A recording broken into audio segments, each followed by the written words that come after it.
आज हम लोग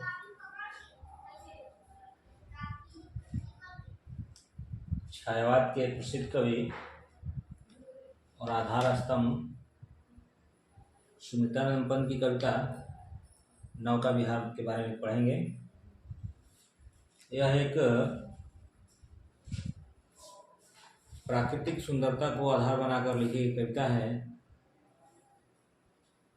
जिसके माध्यम से कवि हमें जीवन का संदेश देता है। तो हम शुरू करते हैं नौका विहार। और इससे पहले थोड़ी बहुत हम सुमित्रानंद पंत के जीवन के पर प्रकाश डालेंगे। जैसा कि आप लोग देख रहे हैं, सुमित्रानंद पंत जो है प्रकृति के सुकुमार कवि हैं और ये छायावाद के आधार स्तंभ हैं। छायावाद के जिन चार मुख्य कवियों का उल्लेख मिलता है, प्रसाद, पंत, निराला और वर्मा, उसमें से पंत एक हैं। इनका जन्म गंगादत्त पंत के घर सन 1900 ईस्वी में हुआ था, जो कि उत्तराखंड के कौसानी नामक स्थान पे है। यदि इनकी मृत्यु की बात की जाए तो इनकी मृत्यु जो है 1977 ईस्वी में हो गई थी। और इस जीवन काल में, यानी 1900 ईस्वी से लेकर 1977 ईस्वी तक के जीवन काल में, इन्होंने हिंदी साहित्य की बहुत सेवा की, जो कि इनकी रचनाओं के रूप में हिंदी साहित्य को देन है। जिस पर इनकी रचनाओं, इनकी योगदान को ध्यान में रखकर इन्हें कई पुरस्कार मिले, जिन पुरस्कारों में ये मुख्य हैं। इन्हें पहला पुरस्कार मिला था साहित्य अकादमी पुरस्कार, जो कि इनकी रचना है कला और बूढ़ा चांद। यह एक निबंध है जिस पर कि इनको साहित्य अकादमी पुरस्कार मिला था।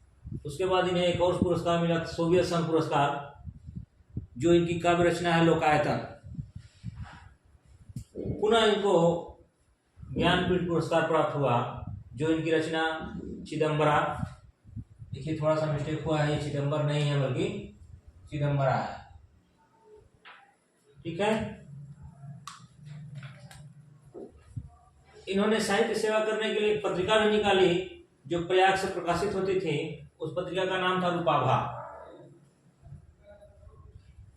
इसके बाद अगर इनकी रचनाओं को हम, संपूर्ण रचनाओं को अगर अवलोकन करते हैं, तो हम पाते हैं कि इनकी रचनाएं जो है तीन रूपों में मिलती है। एक तो वो रचनाएं हैं जो इन्होंने अपने जीवन के प्रारंभिक काल में लिखा, जिस पर पूर्णतः छायावाद का प्रभाव है। उन रचनाओं में बीड़ा, ग्रंथि, पल्लव और गुंजन।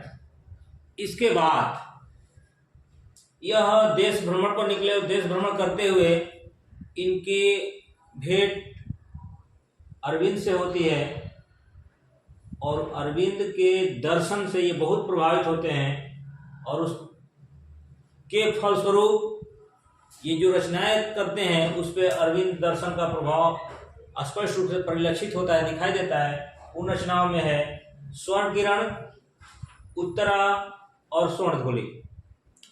इसके बाद अरविंद दर्शन के बाद, उससे प्रभावित होने के बाद, ये छायावाद से थोड़ा विमुख होते हैं और यह जीवन के यथार्थता को महसूस करते हैं। समाज में जो विषमता फैली है उसको महसूस करते हैं, और इनका झुकाव जो है मार्क्सवाद की तरफ होता है। और मार्क्सवाद एक ऐसी विचारधारा है जो कि हिंदी साहित्य में प्रगतिवाद के नाम से जाना जाता है। तो इनकी जो अंतिम रचनाएं हैं वह प्रगतिवादी रचनाएं कह लो या मार्क्सवाद से प्रभावित रचनाएं हैं। और उन रचनाओं में इनकी दो रचनाएं मुख्य हैं, एक है युगवाणी और दूसरी है ग्राम्या। ये दोनों रचनाएं प्रगतिवाद से प्रभावित है। मार्क्सवाद का प्रभाव इस पर स्पष्ट रूप से दिखाई देता है।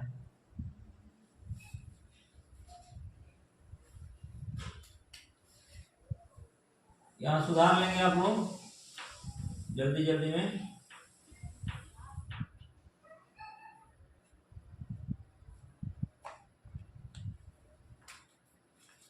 इतना कुछ जानने के बाद हम पुनः आते हैं इनके जो रचना है जिसे हमारे पाठ्य पुस्तक में सम्मिलित किया गया, जिसे हम लोग का अध्ययन करना है, हम लोग को जिसके बारे में पढ़ना है, जानना है, वो रचना है नौका विहार। यह नौका विहार पूरी तरह से छायावाद से प्रभावित रचना है, जो कि इनके काव्य संग्रह पल्लव में संग्रहित है। नौका विहार कविता से कुछ ऐसे शब्द जो जिनका अर्थ जानना जरूरी है उसको हमने यहाँ नोट कर दिया है। धवल, सफेद, तनवंगी, पतली, विभा, चांदनी, वर्तुल, गोल, सस्मित माने मुस्कुराती हुई, सूची माने साफ, रजत पूरी माने चांदनी जैसी, और सैकत रेत, रेत और माने भी होता है, लेकिन सैकत है क्योंकि सैकत माने भी रेत होता है, और दिपित माने फुटाके। इसके बाद और बहुत से शब्द हैं जिसे हम अगले वीडियो में देखेंगे। तो हम इस आधार पर शुरू करते हैं नौका विहार। हम इसका पाठ भी करते जाएंगे और अर्थ भी बता जाएंगे। यदि आपके पास पुस्तकें हों तो अपनी पुस्तकें अपने पास निकाल लें, नहीं तो शांतिपूर्वक सुनेंगे तो भी समझ में आ जाएगा। शांत स्निग्ध ज्योत्सना उज्ज्वल, अपलक अनंत नीरव भूतल। यहाँ पर कवि ने प्रकृति के सौंदर्य का वर्णन करते हुए चांदनी रात का वर्णन किया है कि शांत है, स्निग्ध है, और ज्योत्सना माने चांदनी उज्ज्वल है। यानी प्रकृति का जो वातावरण है, चूंकि ये रात का मौसम है, ये नौका विहार कभी रात में करने को निकला है, तो रात का जो मौसम है वो अत्यंत शांत है, और जो चांदनी निकली हुई है ज्योत्सना वो अत्यंत स्निग्ध है, माने साफ, स्वच्छ और उज्जवल है। अपलक अनंत नीरव भूतल, और ऐसा लग रहा है कि आसमान जो है अपलक माने बिना पलकों को झुकाए हुए, भूतल को जो है नीरव माने बिना शब्द, यानी शांत भूतल को देख रहा हो। क्या देखता है? सैकत सया पर दुग्ध धवल। सैकत माने मैंने पहले ही लिख चुका हूं, रेत। तो रेत की सया माने होता है सेज, बिस्तर, बिछावन पर जो है दूध जैसी सफेद, तनवंगी माने पतले अंगों वाली, गंगा जो है ग्रीष्म विरल, गर्मी से व्याकुल होकर लेटी है। कैसी लेटी है? श्रांत, क्लांत और निश्चल। निश्चल माने एकदम शांत भाव से, थकी हुई, दुखी मन से जो है गंगा लेटी हुई है। वो लेटी हुई गंगा दिखती कैसी है? यहाँ अगर हम कहें तो कवि ने प्रकृति का पूरी तरह से मानवीकरण किया है, क्योंकि गंगा, पेड़ पौधे, नदियाँ, पहाड़, ये सब प्रकृति के अंग हैं। और जब हम प्रकृति के किसी अंगों को, प्रकृति के किसी भाग को मानव के रूप में क्रिया करते हुए जब वर्णन करते हैं, या कोई कवि जब उसका वर्णन करता है, तो हम कहते हैं कि उस कवि ने प्रकृति का मानवीकरण किया है।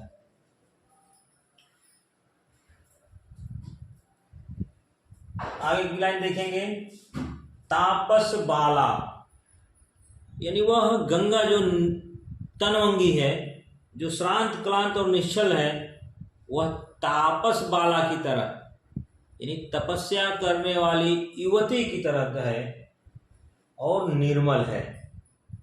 वह गंगा जो है तापस बाला भी है और निर्मल भी है। शशि मुख से दीपित मृदु करतल, और शशि मुख माने चंद्रमा से, चंद्रमा की चांदनी से, दीपित माने प्रकाशित हो रहा है, उसका जो मृदु माने कोमल, करतल माने शरीर, लहरें उर पर कोमल कुंतल। और मानो उस गंगा कि जो लहरें हैं वही उसके शरीर पर कोमल वस्त्र की तरह है। यदि हम किसी युवती को, किसी स्त्री को देखें वस्त्र धारण करते हुए, तो जब वो चलती है या हवा का थोड़ा सा भी झोंका उसके शरीर पर लगता है तो उसके वस्त्र जो है कंपायमान होते हैं, हिलने डुलने लगते हैं। और यहाँ गंगा की लहरें भी जो है हिल डुल रही है। इसलिए कवि कल्पना कर रहा है कि मानो उस गंगा की जो लहरें हैं वही उसके वस्त्र हैं। आगे है गोरे अंगों पर सिहर सिहर, यानी गंगा के जो अंग हैं, क्योंकि पहले ही कवि लिख चुका है कि दुग्ध धवल यानी दूध जैसी सफेद गंगा है, और उसके जो अंग हैं वो गोरे हैं। तो उन गोरे अंगों पर जो लहर रूपी जो वस्त्र है वो क्या ऐसा कैसे लग रहा है, जैसे मानो सिहर रहे हों, हिल रहे हों। सिहर सिहर लहराता तार तरल सुंदर चंचल अंचल सा नीलांबर। यदि हम पूरी लाइन से देखेंगे तब इसका अर्थ आएगा, यानी नीला अंबर जो है उसके गोरे गोरे अंगों पर तरल सुंदर वस्त्र जैसा जो है लहराते हुए दिख रहा है। क्योंकि गंगा के जल में आकाश का जो प्रतिबिंब है वो प्रतिबिंबित हो रहा है, और आकाश में जो तारे हैं वह भी प्रतिबिंबित हो रहे हैं। तो कभी कल्पना की मानो उसी रंग की वह वस्त्र धारण की हुई हो जो कि उसके शरीर के ऊपर जो है लहराते हुए दिखाई दे रहे हैं। साड़ी सी सिकुड़न सी जिस पर, साड़ी जब पहनती हैं स्त्रियां तो उनमें प्लेट, जिसको आधुनिक भाषा में हम कहते हैं प्लेट डालना। लहरों में भी एक लहरें आती हैं, फिर दूसरी उसके ऊपर आती हैं, फिर तीसरी उसके ऊपर आती हैं। कभी कल्पना कर रहे हैं कि मानो वही उसकी प्लेट यानी सिकुड़न है।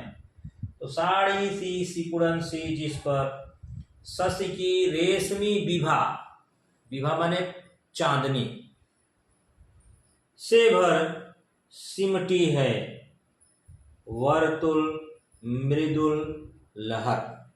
वर्तुल माने गोलाकार, मृदुल माने कोमल, जो लहरें हैं वह उस पर क्या है, सिमटी हुई है, अर्थात गंगा के शरीर पे वह धारण की हुई है। यदि हम इस पूरे पद को देखें तो यहाँ पर चंचल अंचल सा नीलांबर आया है। यहाँ हम उपमा अलंकार का उपयोग हुआ है, क्योंकि आंचल के जैसा नीला अंबर है, यानी गंगा का जो आंचल है वो कैसा है, नीले अंबर जैसा है। यानी नीले अंबर का की तुलना कवि ने गंगा के आंचल से की है। शशि मुख,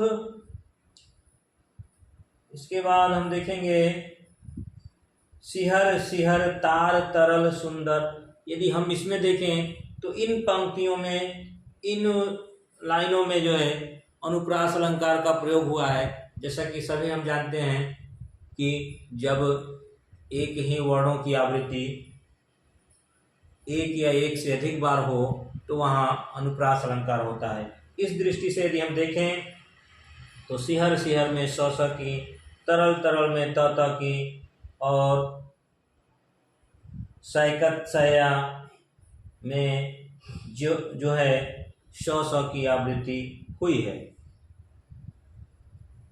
इस पूरे में अनुप्रास भी है, उपमा भी है, और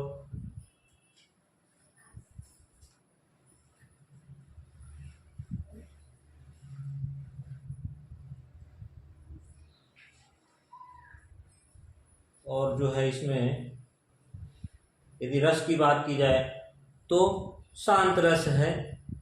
हम इसमें श्रृंगार को कह सकते हैं, लेकिन श्रृंगार पूरी तरह नहीं होगा इसमें, क्योंकि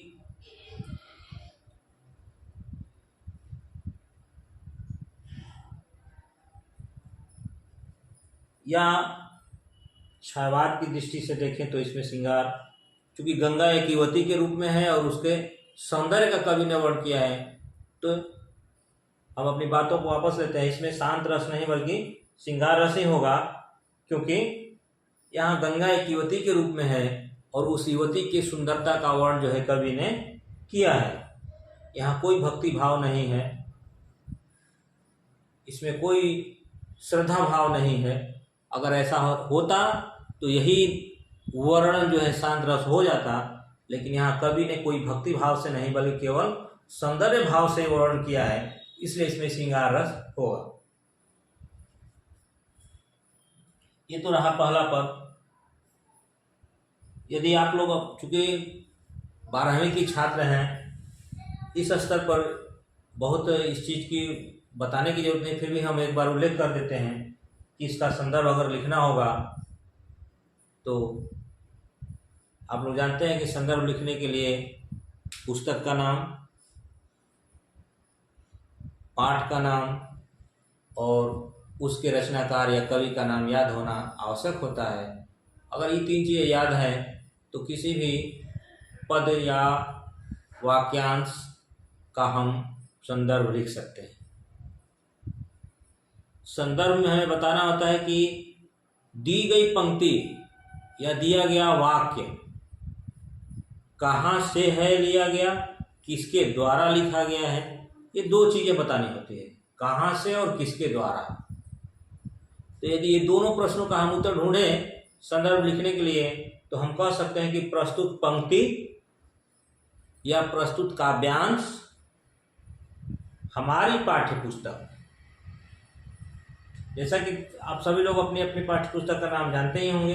हिंदी के नौका विहार, पाठ का नाम सबको याद होना चाहिए, हर चैप्टर का नाम याद होना चाहिए। नौका विहार से उद्धृत है, लिया गया है, संग्रहित है, ये तीनों सब समानार्थी शब्द है, इसमें से किसी का भी आप प्रयोग कर सकते हैं। तो संग्रहित है और इसके कवि अगर नहीं समझ में आता है कवि है कि लेखक है, तो उसके लिए सबके लिए एक जो है शब्द होता है रचनाकार। रचनाकार शब्द का प्रयोग हम कवि के लिए भी कर सकते हैं, कहानीकार के लिए भी कर सकते हैं, नाटककार के लिए भी कर सकते हैं।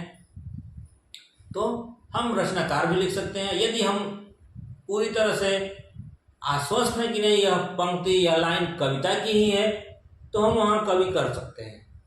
तो चूंकि हम पढ़ रहे हैं, जानते हैं कि यह कविता है, तो हम लिखेंगे प्रस्तुत काव्यांश हमारे ही पाठ्य पुस्तक हिंदी के नौका विहार नामक शीर्षक से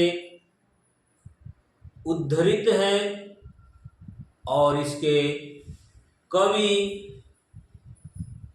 अब इस कवि के बाद थोड़ा सा विशेषण हम और जोड़ देते हैं नाम के आगे, तो हमारा जो संदर्भ है वो थोड़ा और सुंदर लगता है। तो कवि चूंकि हम जानते हैं कि सुंदर पंथ है, लेकिन इनके आगे इनके जो विशेषण है वो जोड़ देंगे तो और अच्छा हो जाएगा। तो हम लिखेंगे कि कवि छायावाद के सुकुमार कवि या प्रकृति के सुकुमार कवि और छायावाद के आधार स्तंभ सुमित्रानंदन पंत जी हैं। इतने के बाद यह संदर्भ कंप्लीट हो जाता है, पूरा हो जाता है। इसके बाद लिखना होता है प्रसंग। यद्यपि पेपर में अगर लिखा है कि 100 प्रसंग व्याख्या कीजिए, तब तो आप संदर्भ लिखेंगे, प्रसंग लिखेंगे, व्याख्या लिखेंगे। यदि पेपर में आपको निर्देश है कि व्याख्या कीजिए, तो फिर बहुत ज़्यादा संदर्भ और प्रसंग पर बल देने की आवश्यकता नहीं है। हम केवल उस भावार्थ या शब्दार्थ हेडिंग के अंतर्गत ही शुरू की 2 लाइनों में कवि का और पाठ का नाम उल्लेख करते हुए सीधे उसका भावार्थ या उसका जो है शब्दार्थ को लिख देंगे, ठीक है, या व्याख्या कर देंगे। ये तो हुआ पहला पद। दूसरा पद देखते हैं। चांदनी रात का प्रथम पहर। इस दूसरे पद में कवि जो है समय का वर्णन कर रहा है कि वो समय कब है, कब वो निकला है नौका विहार के लिए। तो चांदनी रात का प्रथम पहर होता है। देखिए, साहित्य में या शास्त्रों में हम 8 पहर का उल्लेख पाते हैं। दिन और रात मिलाकर 8 पहर होता है। 8 पहर में 4 पहर जो है दिन होता है और 4 पहर रात होता है।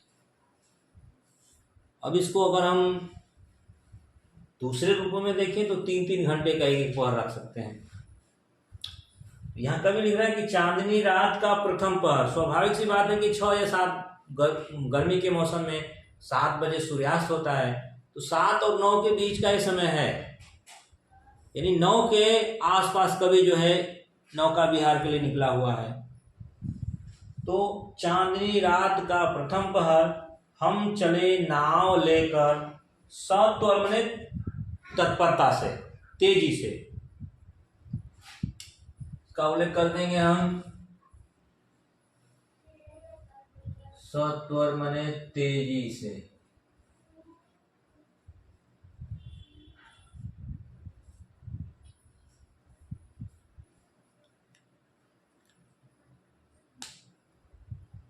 सिकता की सस्मित सीपी पर।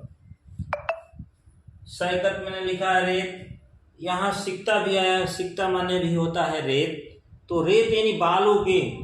सस्मित माने मुस्कुराती हुई, यहाँ मैंने उल्लेख किया है सस्मित का, मुस्कुराती हुई। हम सीपियों को जब देखते हैं तो सीपियों का मुंह थोड़ा सा खुला होता है। कवि कल्पना कर रहा है कि मानो वो सीपियां क्या हैं, मुस्कुरा रही हैं।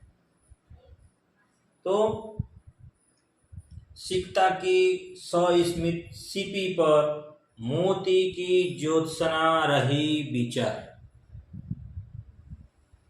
मोती यानी सीपी जो है वो मोती की तरफ प्रकाशित हो रहा है, और उस पर जब चांदनी का प्रकाश पड़ता है तो उस मोतियों से भी प्रकाश जो है चारों तरफ फैल रहा है। तो उस मोतियों की ज्योत्सना यानी प्रकाश चारों तरफ विचर रही है। और ऐसे वातावरण में लोग पाले चढ़े, उठा लंगर। पाले हम लोग नाव पर देखते हैं कि किसी भी नाव पर ऐसे त्रिकोण पाल बना होता है। अगर ये नाव है तो इन नावों पर ये त्रिकोण पाल बना होता है, इसी को हम पाल कहते हैं। ये हवा के सहारे, हवा के दिशा में जो है नाव को बढ़ाने के लिए काम में आता है। फिर उसे कोई परिश्रम नहीं करना, नाव अपने आप चलने लगती है। तो चढ़ी पाले, चूंकि जब नाव को खड़े किया जाता है तो इसको उतार दिया जाता है, और जब चलना होता है तो इसको टांग दिया जाता है। तो यहाँ इसीलिए कभी करा कि चढ़ी पाले उठा लंगर। लंगर हम देखते हैं कि नाव में एक रस्सी से बना होता है, लोहे का होता है, जो इस प्रकार का होता है, दांत जैसा, ये लंगर होता है। तो नाव को जब रोकना होता है तो नाव को, लंगर को गिरा दिया जाता है जमीन पर, और जब चलना होता है तो इस लंगर को उठा के नाव में रख दिया जाता है। तो कभी वही कहना चाहता है कि उठा लंगर, और मृदु मंद मंद, धीरे धीरे, मंथर मंथर, मंद मंद, मंथर मंथर, सब समानार्थी शब्द है। केवल यहाँ सौंदर्य लाने के लिए, सुंदरता लाने के लिए कवि ने इन शब्दों का प्रयोग किया है। लघु तरणी, लघु माने छोटा होता है, और तरणी माने होता है नाव।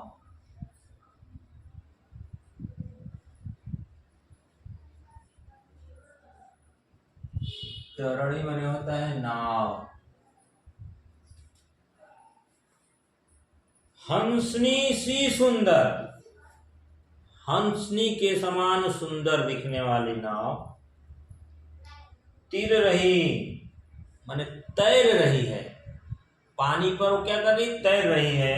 कैसे, खोल पालों के पर, जैसे हंस अपने पैरों को फैलाकर, हंसनी अपने पैरों को फैलाकर पानी में तैरती है, उसी तरह वह छोटी सी तरणी यानी नाव जो है अपने इन पालों को, ये जो पाल है इनको खोल कर क्या कर रही है, तैर रही है। निश्चल जल के सूचि दर्पण पर, सूचि माने साफ, मैंने लिखा है, दर्पण माने शीशा, आप लोग सभी समझते हैं, जिसपे हम लोग चेहरा देखते हैं या जिसपे कोई प्रतिबिंब दिखता है उसे हम दर्पण कहते हैं। बिंबित हो माने दिखाई दे रहा है, प्रतिबिंबित हो रहा है। निश्चिंत, नहीं एक लाइन छूट गया, देखते हैं। बिंबित हो रजत पुलीन निर्भर दुहरे ऊंचे लगते क्षण भर, अर्थात जो बिंबित हो रहा है, दिखाई जो दे रहा है, जो प्रतिबिंब, वह रजत पुलीन निर्भर, वह चांदनी जो है निर्भर है, आधारित है उस जल पर। और वो क्या करते हैं, दुहरे ऊंचे लगते क्षण भर, और अगले ही पल वो बहुत ज्यादा ऊंचे लगते हैं, फिर कभी नीचे लगे। होता क्या है कि जब जल स्थिर होता है तब तो प्रतिबिंब स्थिर होता है, लेकिन जब जल अस्थिर होता है तो उसके प्रतिबिंब भी कभी बहुत दूर दिखते हैं, कभी बहुत पास दिखते हैं। तो नाव चूंकि चल रही है, हवाएं भी धीरे धीरे चल रही हैं, लहरें जो हिल डुल रही हैं, तो उसमें दिखने वाले जो प्रतिबिंब है, चांदनी की प्रतिबिंब, चांदनी रात का जो प्रतिबिंब है, वह कभी तो दोहरा लगता है, नजदीक लगता है, और कभी बहुत दूर दिखता है। काला कांकर का राजभवन, ये काला कांकर एक जो है समाज सेवी रहे हैं, जिनका भवन बनारस में गंगा के किनारे पर बना हुआ है। उस भवन का जो प्रतिबिंब है वह गंगा में दिख रहा है। तो काला कांकर का राजभवन सोया जल में निश्चिंत, प्रमन माने अपने मन में ही खोया हुआ, निश्चिंत होकर सोया हुआ है। सोया हुआ मतलब एकदम शांत पड़ा हुआ है। जल शांत है तो भवन शांत दिख रहा है। पलकों पर वैभव स्वप्न सघन, और उस भवन के पलकों पर मानो अपने वैभव का स्वप्न विराजमान है। क्योंकि ये समय जो है, यदि नौका विहार का जो समय है या छायावाद का जो हम समय देखते हैं, वो समय है 1920 से 1936 तक का समय। और ये समय भारत की गुलामी यानी परतंत्रता का समय है। और परतंत्रता में जो है हमारे देश की सारे वैभव जो है विलुप्त हो गए, समाप्त हो गए, अंग्रेजों द्वारा छीन कर दिया गया। लेकिन उसके जो अवशेष रह गए, उन अवशेषों से बहुत सी पुरानी यादें जुड़ी हुई हैं। उनको देखकर हम प्राचीन यादों में खो जाते हैं, उसके बारे में सोचने लगते हैं कि हम पहले क्या थे। उसी तरह वो भवन भी गुलामी से पहले के काल को मानो सोच रहा हो, अपने वैभव को याद कर रहा हो कि हम पहले कितने जो है सुसज्जित हुआ करते थे, आज मेरी स्थिति क्या हो गई है। उसी के बारे में कवि ने उल्लेख किया है कि सोया जल में निश्चिंत, प्रमन पलकों पर वैभव स्वप्न सघन। यदि इसमें भी हम, ये दूसरा पद कंप्लीट हुआ, यदि व्याख्या अगर इसमें हम देखें तो रस तो इसमें भी श्रृंगार रस ही है, क्योंकि यहाँ भी गंगा के सौंदर्य का, प्रकृति के सौंदर्य का कवि ने वर्णन किया है। और यदि अलंकार की बात किया जाए तो अलंकार इसमें अनुप्रास और उपमा और दो अलंकार हैं।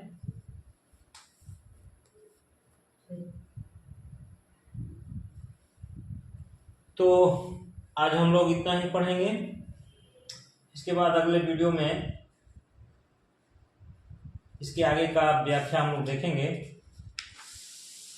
तो आज के लिए आप सभी लोगों को धन्यवाद। एक बार